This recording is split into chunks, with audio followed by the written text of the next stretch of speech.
We are live on patreon.com/sodasoccer. This is the first edition of 10K Live, or if you're just listening after the fact, it's the 10,000 Pitches podcast. Your home for everything Minnesota soccer and beyond. Jeremy Rushing here alongside me. Carter Hoffer from sodasoccer.com. Dominic had some state hockey obligations with his day job. So Carter tagging in, and a great time to tag in the first edition of 10K Live. Carter, how are we doing? Oh, we're hitting the ground running today, aren't we? Oh, certainly hitting the ground running for sure. This is going to kind of be a little test for all of us to see how the live edition goes and see if people like the live content.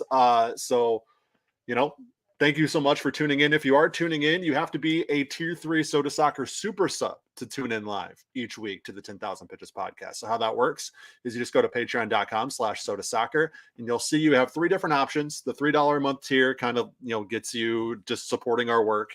It gets you occasional bonus content. But if you really want that weekly, almost daily bonus content, you have to subscribe to our $5 tier. And then if you want this beautiful live podcast content for your eyeballs and ears every Thursday morning, you can get that by becoming a super sub at patreon.com/sodasoccer. Carter, we have a lot to get to today. A lot of Minnesota United news as we head into the opener at Allianz Field on Saturday, or the home opener, I should say. A lot of lower league news to get to involving the Minnesota Super Cup, the NPSL North, Minnesota Aurora, and so much more. And a little bit later today, even outside of the 10,000 Pitches podcast, we'll have a little Minnesota United New York Red Bulls preview. I'm bringing in Red Bulls independent reporter Eric Friedlander to talk about the match on Saturday and what Loons fans can expect from this year's New York Red Bulls team. So a lot of content coming your way. So make sure you're subscribing. Make sure you're following us at sodasoccer.com. Make sure you're following us on socials at SodaSOC so you can get all that content for your eyeballs and your ears. All right, Dom. All right. I usually just say, all right, Dom. Wow. It's Carter this week. All right, Carter. Let's jump into this. Episode 130 of the 10,000 Pitches podcast. Make sure you're subscribed, rated, and reviewed the podcast if you could. And we had two new patrons actually come in over the last 5 days or so since the last time we recorded. Shout out Mark and shout out Ufasa himself, Yosef El Sawi. They've lost my train of thought. They've become patrons at patreon.com/sodasoccer. So big thanks to them. Carter, before I mumble or stumble or just forget what I'm saying anymore, let's go ahead and jump into the headlines so we can actually talk about some stuff we know about. And that's, of course, Minnesota United. We're just 2 days away from the home opener at Allianz Field against the New York Red Bulls. It will be Kyndra de St. Aubin on the call alongside Kevin Egan on MLS Season Pass. So a familiar voice for Loons fans if you can't make it out to Allianz Field on Saturday. But if you want to go to Allianz Field on Saturday, you still have time. If you're watching this live or you're checking us out on Patreon for the early access to this podcast, you still have time to go over to our Twitter channel at SodaSOC, and you can enter to win a pair of tickets to this Saturday's home opener, Minnesota United, New York Red Bulls. Just go to our Soda Soccer Twitter at SodaSOC. It's presented by our friends at BettorEdge, this contest. You'll see the pinned tweet right there. All you have to do is make sure you're following us, make sure you're following BettorEdge, retweet the tweet, and then reply with and tag a friend in the replies. That is it. Then you're entered to win a pair of tickets. The contest closes at 5 o'clock on Thursday, 5 p.m. Central Time on Thursday. So you got to be listening and watching this early to get that info. And make sure you're entered in time for a chance to win tickets. All right, Carter, without further ado, let's jump into the headlines here. There is a 90% chance of snow during this match for Minnesota and the Red Bulls at Allianz Field. Not uncommon for a season opener for Minnesota United, that's for sure. Of course, the snow opener in 2017. There was a St. Patrick's Day opener in 2018 that was actually like 65 degrees. I remember going to that. That was pretty awesome. But then, of course, 2019, they had to brush the snow off the field ahead of time for the Allianz Field, the first ever match at Allianz Field. And we're getting it again here in 2023. It seems there's a 90% chance of snow during this match. Adrian Heath mentioned earlier this week that even though, it seems like it would be an advantage for Minnesota, you don't really know how certain players are going to react to actually playing in those elements, especially with a team like Minnesota, who brings in so many of their players from, Central and South America as well. Mm-hmm. It's going to be interesting, to say the least. Could be a little bit of an equalizer, that weather. Yeah, I mean, when you bring stuff like snow and any kind of weather into the game, it's never really an advantage for either team unless it's something that you're super used to. Like I would say in football, with the Vikings when they played outside the TCF for a few years, yeah, that's gonna be an advantage because they play in November, in December, in October when it's snowing all the time. When we're dealing with this, like the first 2 home matches of every season, we could maybe get used to it, but like we're training inside. Nobody's ever going to be used to soccer in the snow. It's usually the outlier for the season. So like you said, it is a great equalizer between the teams, and it's probably not going to be conducive to more goals. No, I wouldn't say there's going to be a goal fest in, however many inches of snow. I think 2 to 3. I don't think it's going to be a ton of snow, but there definitely is going to snow. And especially when you bring in 2 teams together like Minnesota and New York, both, Minnesota, their revolving door at striker and sort of all their, attacking unknowns have been well documented, especially coming into this season. But then you have the Red Bulls on their side, just 0.62 or 0.63 expected goals, holding almost 60% of possession against Nashville this past Saturday. So I think it's going to be a bit of a defensive struggle. I think you're going to see players, really struggling to retain their footing, retain possession of the ball. But I think even though those kind of defensive elements will be in play, there might not be a ton of chances. Still should be a pretty exciting match on Saturday. Defensively, though, New York has been very good. They held Nashville to 0 shots on goal. I think the only goal they've given up this year was in the opener against Orlando, where they fell 1-0, I believe. But defensively, there is going to be a bit of a difference than what we saw against Dallas when we were talking about this Saturday's game against New York, as Will Trapp is out for an undetermined amount of time with a pretty evidently a scary rib injury he suffered last week. According to Jacob Schneider, an MRI revealed a crack in his rib and inflammation around vital organs. He has been and is able to participate in non-contact drills. And the return timeline is anywhere from 1 to 3 weeks, according to both Trapp and Adrian Heath.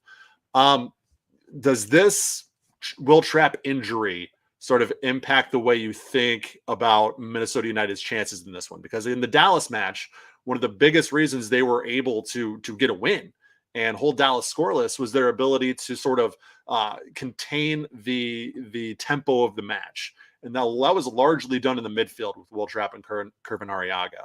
So without Trapp in the lineup and available, presumably, considering the timeline we've been given out for this match against New York, does that change the way you think about Minnesota's chances in this one? Not really. Not for me, at least. I think that we have just a plethora of midfielders that can take over and return. Obviously, we have Robin Mudd, who we found out last year can be a destroyer if he needs to be, and honestly plays fantastic there. We have Hassani Dotson. He's returning from his ACL injury. He's starting to get some minutes again. I don't know if he'd be the odds-on starter with returning from that injury. It depends on where he thinks he's at in that recovery process. But he's another option. Hassani Dotson is a fantastic player. I wouldn't mind seeing him there. And I don't think that the drop-off is severe. Obviously, Will Trapp's the captain. He's a fantastic player, but I don't think we're lost without him. And I don't think it's a reason for fans to worry by any means. Yeah, it is the deepest portion of this roster, which, if you're going to have an injury as awkward and unideal as this injury is for Trapp, and hopefully he can get better and get well soon and get back to training full contact as soon as possible and get back in kind of in the lineup as soon as possible. If there's one part of the roster where you're going to have an injury, it's the best possible place that could be is in this defensive midfield position, because you're right. You have Hassani Dotson, you have Joseph Rosales, you have guys that can step in. You have Robin Mudd who can move there if you need him to. You have guys who can step in and who have shown that they can be viable options, both in the short and long term for this team. But one of those options I want to focus on here is Hassani Dotson. You mentioned you're not sure if he's the odds-on starter. I think it could honestly go either way. I do think Adrian Heath showed a lot of confidence in Dotson's ability to return to form when he brought him in as the initial sub just past the hour mark against Dallas. I think that was kind of a statement that, you know what, we believe in Dotson. Dotson's, his recovery timeline. He's been killing it. He originally wasn't supposed to be available until like mid-March. Then it was early March, and suddenly he was playing in their preseason tournament in California, right? So he has really sort of expedited that return process for himself in a great way. And now he seems to be somebody that Adrian Heath feels like he can turn to, even though he's coming off a nearly year-long hiatus with that torn ACL. But there's a difference between playing in a 30-minute cameo and starting and playing upwards of 70, 80 minutes. So we'll see if Adrian Heath turns to Dotson, or if he turns to somebody like Joseph Rosales, or maybe they mix things up and put Robin Lod in there, as a number 6 or a number 8. We'll have to see. But Dotson specifically, if he gets the nod at starter, this could be kind of his opportunity to solidify and cement a position on this team, because it's been this weird question that's always asked in the preseason. As good as Hassani Dotson is, where does he fit into this roster? Because he's so dynamic and he's so flexible, and it is a positive trait, but it almost works against him at times in terms of his ability to actually solidify a spot. He's had to play both central midfield positions, right back, right wing, heck, left wing at times for this team.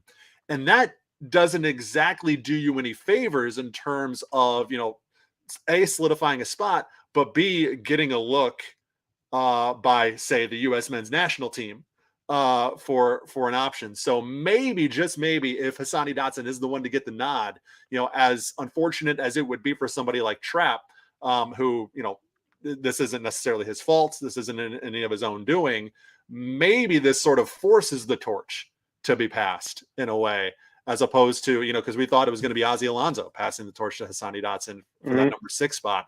That necessarily didn't happen because Dotson had to fill in a lot of different other places. Maybe this is that point in time where the torch is kind of passed, even though it's not necessarily going to be willing on Trapp's part, and hopefully he can get better, but maybe this is Dotson's opportunity.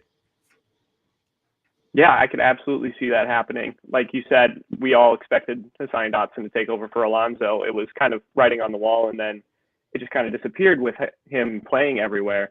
And I could absolutely see Dotson getting the start here, if Will Trapp is out for 3 weeks, getting a run of 3 games. And if he plays well, like we know we can, I mean, Dotson has been called up to the men's national team before. He is a very high upside player, and he just needs that chance to grow into the team and find his spot. So absolutely, I could see Hassani Dotson just kind of taking this from Will Trapp here, because Trapp is getting a little older. Not to say that he's past his prime or anything. He's still out there doing the things that he needs to do. But Hassani Dotson's the long term for this club, absolutely through and through. Yeah, Adrian Heath said after the Dallas match he believes Dotson is a U.S. men's national team caliber player. But he's only going to sort of see that potential if he's able to get consistent runouts, consistent starts, consistent minutes in a consistent position. Only then will we really see what Hassani Dotson is truly capable of. We've seen what he's capable. I mean, he's one of the most versatile players in the league, which is great. But in order for a guy to kind of reach their full potential at their preferred position, they need to be playing consistently in that preferred position. So we'll have to see what the lineup decisions are on Saturday. One of those decisions for Adrian Heath is also going to be who starts at striker. Luis Samaria was back training with the club this week after being delayed in his return from a successful green card appointment in Paraguay. But after his game-winning goal-scoring performance in Dallas, Carter, is Mender Garcia your starting striker this weekend? I think he has to be. Yeah. I will be the first to say that I'm a Luis Samaria fan. I think that what he does for the team, while not always putting out goals and assists as we would probably like him to, I think that the energy that he brings and just watching him on the pitch makes me very happy. Yeah. So I love Samaria. I think that he's probably the first choice striker. But with Mender Garcia having this game against Dallas and having put away that goal to give us the win, I don't think you bench him. No. Absolutely not. I think he at least gets 60, 70 minutes here against New York Red Bulls and has a chance to maybe solidify his spot and take it away from it, Luis Amarilla. Because it's not by any means Amarilla is the stuck-on starter every week. He's not putting out the goals for us. He's not putting out the assists for us as much as I do like watching him.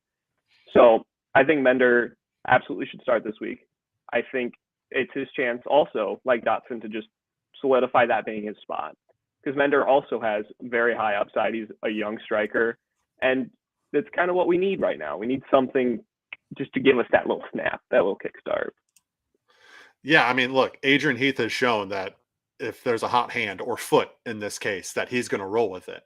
And it's kind of almost, it's interesting. It's, I don't know, ironic, serendipitous, whatever you want to say. Almost 1 year ago to the day, March 13th, 2022, Minnesota United is going into a match against the New York Red Bulls. Tyler Miller comes down ill. So Dane St. Clair starts in goal, makes a billion saves, and never relinquishes the starting goalkeeper spot again. You're coming in March 11th, 2023. Mender Garcia is coming off a goal. He has a chance to sort of take that starting striker spot away from Luis Amarilla, similar to the way Dane St. Clair did to Tyler Miller. Very interesting, the timing of all of this. You know, they don't really have many plot points going through the soccer game, do they? No, not at all. There are no storylines. Not even a year. We're using the same ones already. I tell you what, some people. No storylines whatsoever for Minnesota United at all. Actually, I think we can just stop the podcast now. See you guys. It's been fun. We'll catch you next week. No, I'm just kidding. So it's Saturday. It's 7:30 p.m. Central. It's on MLS Season Pass. Kindred St. Aubin and Kevin Egan on the call. It is Minnesota United and New York Red Bulls, the home opener at Allianz Field with 90% chance of snow. Should be a lot of fun. All right, let's talk transfer news, Carter, shall we? Loons have been linked to young South Korean attacker Jeong Sang-bin of Grasshopper Zurich by way of Wolves. The 20-year-old was signed by Wolverhampton in January 2022 and loaned to Swiss Super League power Zurich. Primarily a right winger, but he does have appearances at striker per transfer market. I know some of those stats when you look at transfer market or football reference or something can be a little bit, you got to take them with a grain of salt a little bit. So no confirmed appearances at striker from things that, you know, from what I've been able to see for highlight videos and stuff like that. But per his profile, he does have appearances at striker. No goals or assists in 7 appearances with Zurich's first team this season, but he has scored twice in 3 runouts for their U21 team. His best season, though, was in 2021 with Suwon Blue Wings in the K-League, where Jeong scored 6 goals and 2 assists in 24 league matches. He was just 18 at the time as well. And Adrian Heath did confirm the club's interest in the U22 eligible player after Tuesday's training session. Carter, give me your initial thoughts on Jeong Sang-bin and his fit with Minnesota United. Yeah, so I have a few. I went on a deep dive on Jeong because I was not familiar with his game. I'm not really familiar with the Swiss Super League. So I was trying to gauge where his team's at, what level we're going to find Jeong at. And Grasshopper currently sits at 8th in the Swiss Super League of 10, which not the best. But as I was looking around, as I was trying to find out some things, I found a fun little link because Thomas Chacon, everyone's favorite former Minnesota United transfer, plays in the 2nd tier of the Swiss Super League, the Swiss Challenge League. And he is actually currently on 16 appearances with 1 goal and 2 assists. Now, what that says about where Jeong Sang-bin is, it doesn't really say that he can't play in MLS or that he would be bad in MLS. I mean, that's not where I'm trying to go either. It's just a nice metric for us to measure where he's at, because he's also, like you said, only 20 years old. This is his first season with the club. He's getting acclimated. And I absolutely think that he would be a good depth piece for Minnesota United. And honestly, for a 20-year-old, that's not a bad thing. You sit behind Longwane, you sit behind Garcia, you sit behind Lud, and you learn. You get acclimated to the league without having to be rushed in. You start getting comfortable with the team. Then you start getting some performances ran out. You start playing with us. And I think that he would be a great way to push our team, because like you and Dom were talking about in the last 10K pitches pod last week, we don't really have any winger depth. Yep. We don't have anyone that we can bring on late in the game if we need to score a goal. We have like maybe 2 attackers on our bench. So I think it'd be important for us to go and get someone like Jeong Sang-bin and just have that chance for some competition within the squad and have a chance to put anybody on the field in like the 70th minute to go get us a goal. The way I view this U22 initiative, and some people may agree or disagree with me, it kind of empowers MLS clubs to sort of take a little bit more risks with these transfers, because it kind of allows them to put them in their own little bucket on the roster. And so it makes it a little bit of more of a low risk, high reward type signing. A guy like Ben, where you're signing more on potential or maybe slight bits of what you've seen from him, than a full on, hey, this is a starter ready, 20-year-old stud, right? Those guys cost money. Those guys take up DP spots. Those guys, that's a huge investment for your club, where you can sort of maybe get a guy who maybe has that potential, hasn't quite shown it. You can put him in the U22 initiative and you can see what he can bring your club without, fully investing in a way that's going to hamstring your club 3, 4, 5 years down the road financially. So that's kind of how I view that. I look at his 2021 season in the K-League, though, as something where I see some serious potential out of this kid. I mean, he started that season at 17 years old. I don't know if any of his goals were scored before he turned 18, but he started that season at 17 years old, scoring 6 goals, 2 assists in the K-League. That season is what got him signed by Wolves in the Premier League. Like, he was signed by a Premier League club after that season. Yes, they loaned him out to Switzerland. And yes, he had really gotten a chance to get his feet wet, but he only made 6 appearances last year. And he's already eclipsed that with 7 this year. So, the sample size is a little bit up and down in terms of his performance, but we've seen what he's capable of at just 18 years old in the top flight in South Korea, scoring 6 goals. So that leaves me optimistic about the impact that he could bring this club. Is he going to light the world up and, come in and score, 5 goals this season right away? Probably not. But is he somebody that can push Bongi Klangwani on the right wing? Is he somebody who can provide more winger depth, more attacking depth in general, more youth into the attacking depth, which his team needs? Absolutely. And I think that's kind of what you're looking for. While ideally you would bring in somebody who's scored 15 goals before in a top flight league and who's going to be the favorite to start at either wing position and be one of the best players in MLS. Sure. But you don't have an open DP spot right now if you're Minnesota, so you can't really do that. So a guy like Ben, or a guy like Jeong, is somebody who can, I think, come in and just give you a chance to see what he's got, because he's shown us what he's capable of. So, more to come there. Again, Heath mentioned that Jeong is just one of a few guys that they have been looking at out of South Korea. If there's a signing, might be somebody else, might be Jeong. We'll have to see. But in any case, exciting times when the transfer news and rumors start to really come in for Minnesota United. All right, that is really it for our Minnesota United news section, guys. So we are going to take a quick timeout here, and we are going to shout out our friends once I find the banner. Live podcasting, gotta love it. At Pentz Homes. Sorry, Carter, I'm covering you up there, but just for a quick second. PENTZhomes.com. Nate Pentz is a staple of the Minnesota soccer community. He and Pentz Homes support numerous clubs and organizations that try to do great work for Minnesota soccer, including ours at sodasoccer.com. But they also support our friends over at Equal Time Soccer. They support Minneapolis City. They support Minnesota Aurora. And so you should support them. But supporting them doesn't mean that, hey, I'm just going to, support these guys just because they're supporting Minnesota soccer. The team at Pentz Homes are very, very good at their jobs. Whether you're buying a home, selling your home, or doing both, you know how stressful that process can be if you have gone through that process. Just a couple of years ago, my wife and I, we had to go through a process where we sold our townhome and bought a new home, kind of all in the same process there, and it was very stressful. But Nate Pentz and his team can help kind of alleviate as much of that stress as humanly possible. They know the market better than anyone. They know how to get you top dollar for your home and get you in your new home within your budget. So if that all sounds good to you, hit them up, pentzhomes.com, PENTZhomes.com, or email Nate directly, Nate, Nate, @pentzhomes.com. big thanks to Nate and the team at Pentz Homes for sponsoring the 10,000 Pitches podcast.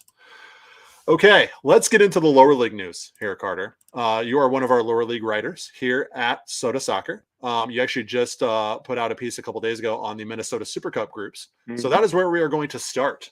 The Minnesota Super Cup has announced their 2 groups of 3 for the 2023 inaugural tournament.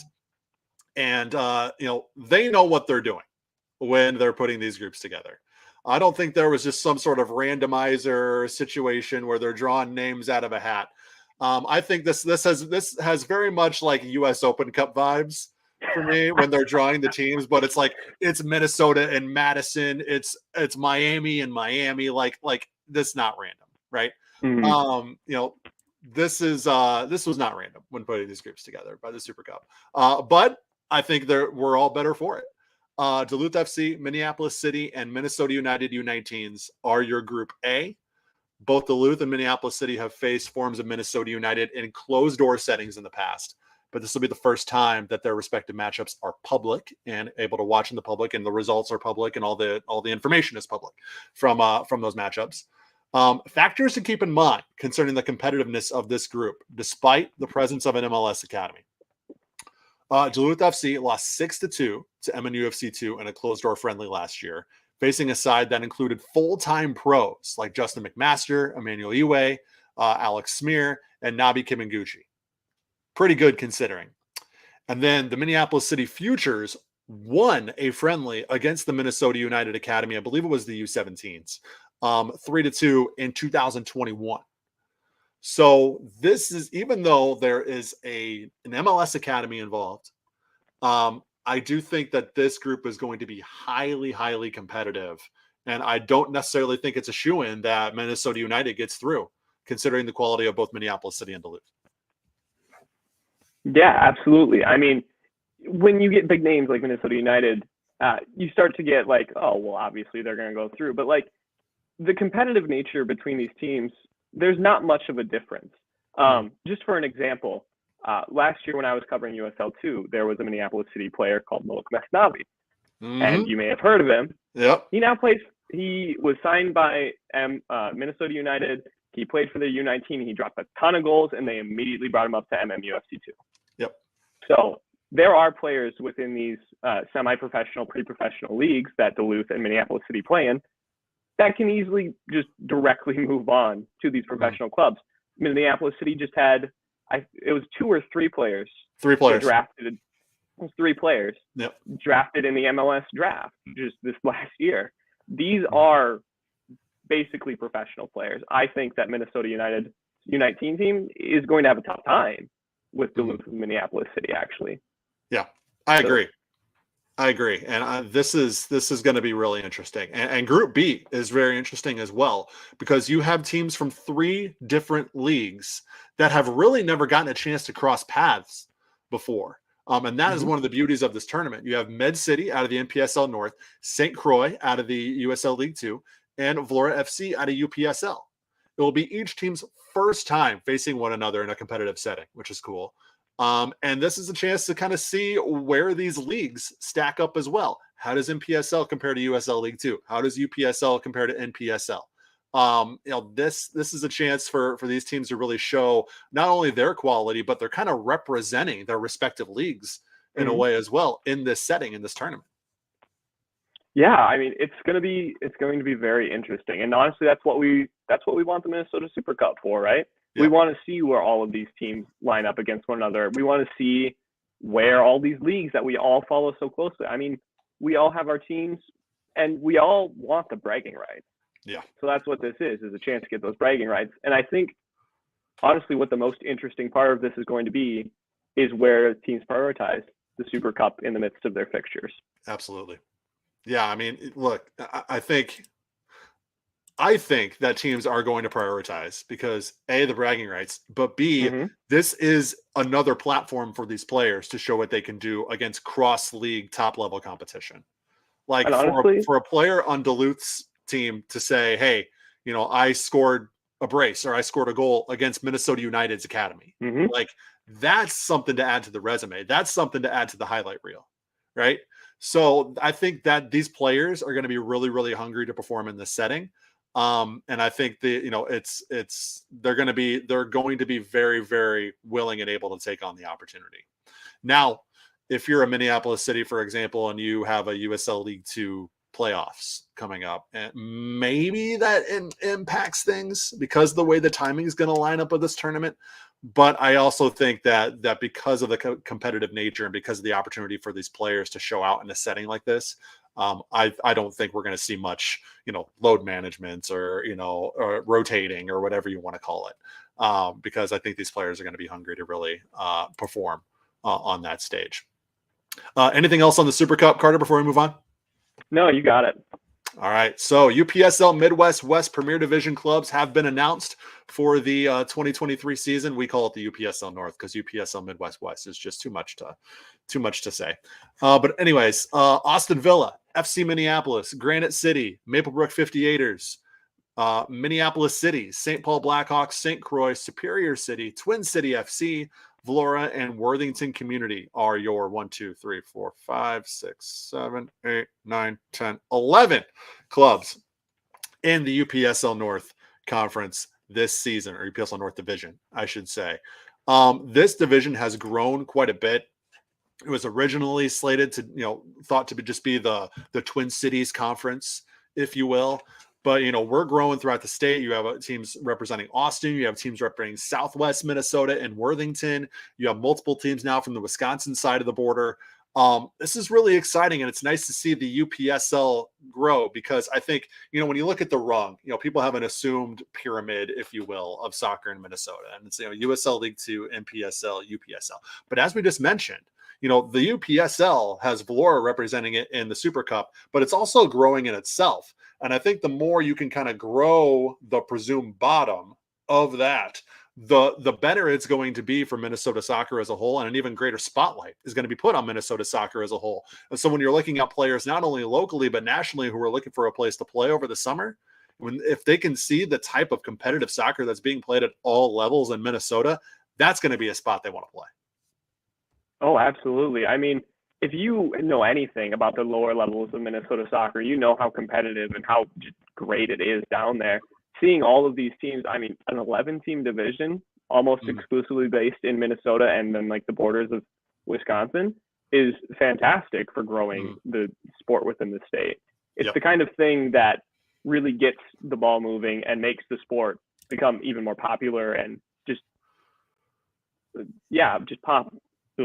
popular within the state.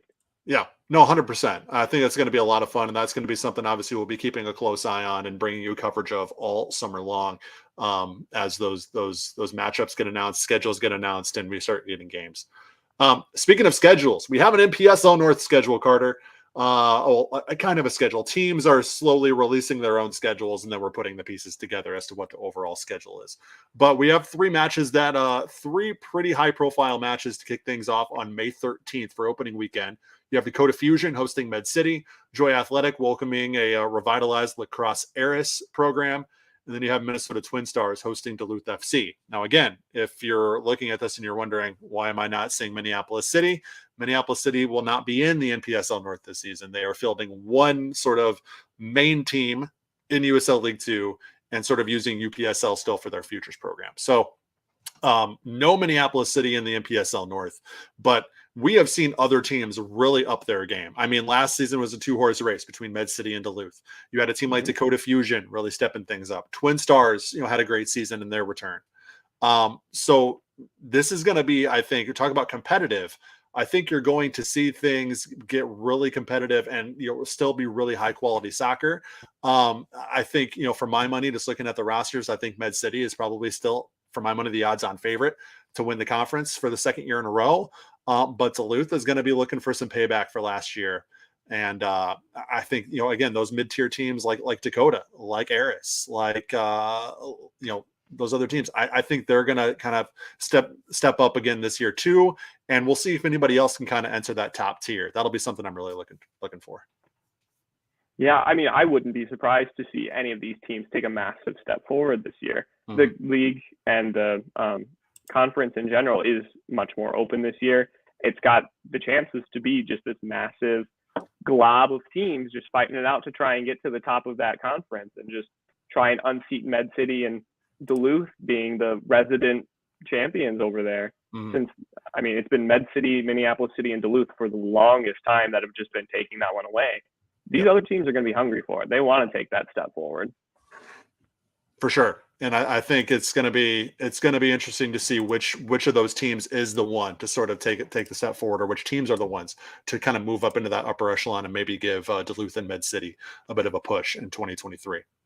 All right, we're going to finish off with some final lower league and community soccer news and notes here. Med City, Rochester FC, and Minnesota Aurora amongst clubs that are now selling their season tickets on their respective websites. So if you want to support local soccer and maybe just kind of get your name down there to attend some home games this season, make sure you're checking that out. I believe Aurora also has single game tickets now available on their website as well. Speaking of Aurora, just before we went live, I got the press release in my inbox. They have announced a new chief operating officer, and it's former Chicago State Deputy Athletic Director Jessica Poole, who'll be taking on that role for Minnesota Aurora in 2023. She'll oversee a lot of the just the operational aspects of the club. Numerous things that she'll have her hand in as well. So cool to see that organization sort of building out their top tier, if you will. And I think more people that have more dedicated roles within the organization can only be better for that Aurora organization moving forward. RKC Soccer Club have announced their new name. They're now RKC Third Coast, which I think is a really cool name. Bateau FC have rebranded ahead of their first UPSL season. It is awesome. It is a very cool logo. Go to our Twitter or just look up Bateau FC on Twitter to check that out. And then finally, Dakota Young Stars are joining Wapassel. Sounds kind of weird at first that a team from South Dakota are joining the Wisconsin Primary Amateur Soccer League. But I do think this is going to make Wapassel a lot more interesting this year, because Bateau had left for the UPSL. And so you're kind of down one of those top tier teams. And Dakota Young Stars are an established club. They've done great things in the UPSL Midwest West over the last handful of years. So it'll be interesting to see how they do. That's a long trip for them for those road matches, though, every single week driving to Wisconsin from South Dakota. So we'll see how that sort of hinders their ability or limits their competitiveness in any way, shape, or form from all those long drives. But a lot of cool things, just a lot of moving parts in the world of lower league soccer as we ramp up towards the season.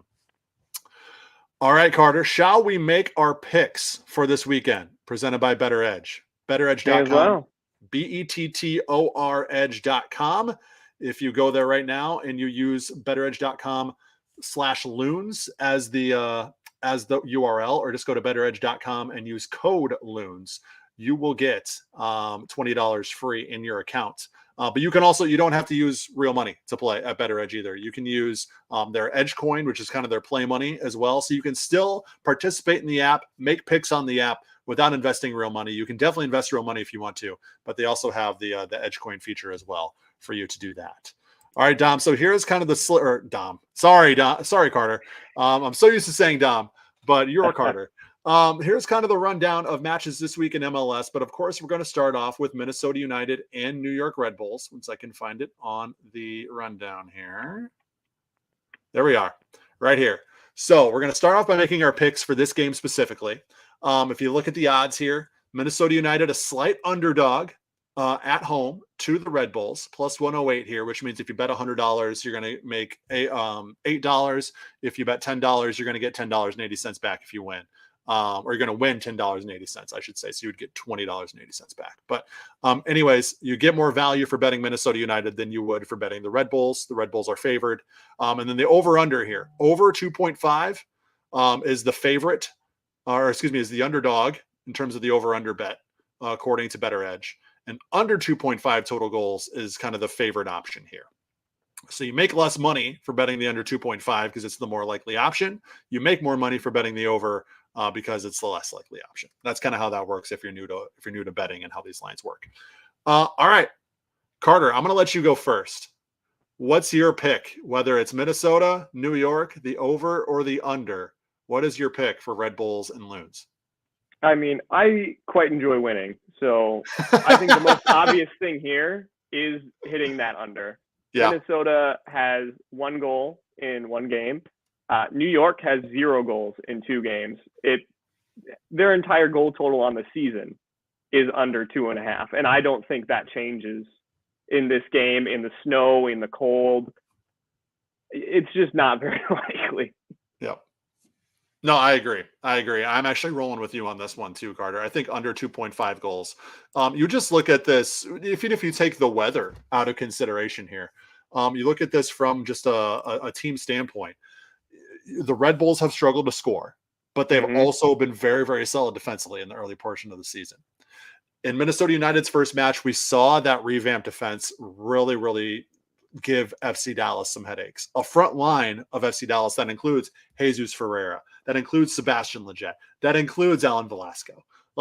So if they're able to hold FC Dallas goalless, I am very confident in their ability to limit the Red Bulls' chances as well. And the Red Bulls haven't exactly been killing it in the attack. Then you also factor in the weather to this, which is not conducive for goals.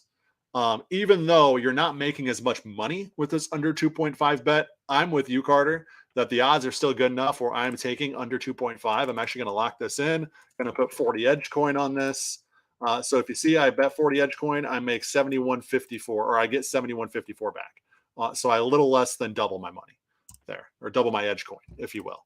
So again, you can see I just put an order here on BettorEdge. Didn't even have to bet real money to do it. I can certainly bet real money. I have $11.98 in my account, but you can play around with it as well. So go to bettoredge.com/loons. That's bettoredge.com/loons, or just go to bettoredge.com and use our code loons when you sign up, and you will get $20 free in your account, courtesy of our friends at BettorEdge. We're not done yet though with the picks here, Carter. We are going to each pick our lock and our upset pick for the weekend. And since I let you go first on the over-under, I'm going to go first for my locks and upsets. My lock is New York City over Miami. Why? I'm not sold on Miami. I'm just not. 2 wins in 2 matches. That's a great start to the season. Puts them in a good position come the end of the season, because teams that have won their first 2 matches, very high percentage of them obviously make the playoffs. So that's good. But I'm just not completely sold that this is a totally new revamped Miami team that is just going to all of a sudden flip the switch and be incredible. At least until they get messy. So they've had a great couple of weeks, but going to Yankee Stadium, which is a tough environment for any road team because it's just weird there. My lock of the week is New York City FC -186. Let's do another 40 edge coin on this. You'll see I win 61.56 for submitting this pick. So boom, there we go. That's my lock of the week. Carter, give me your lock of the week.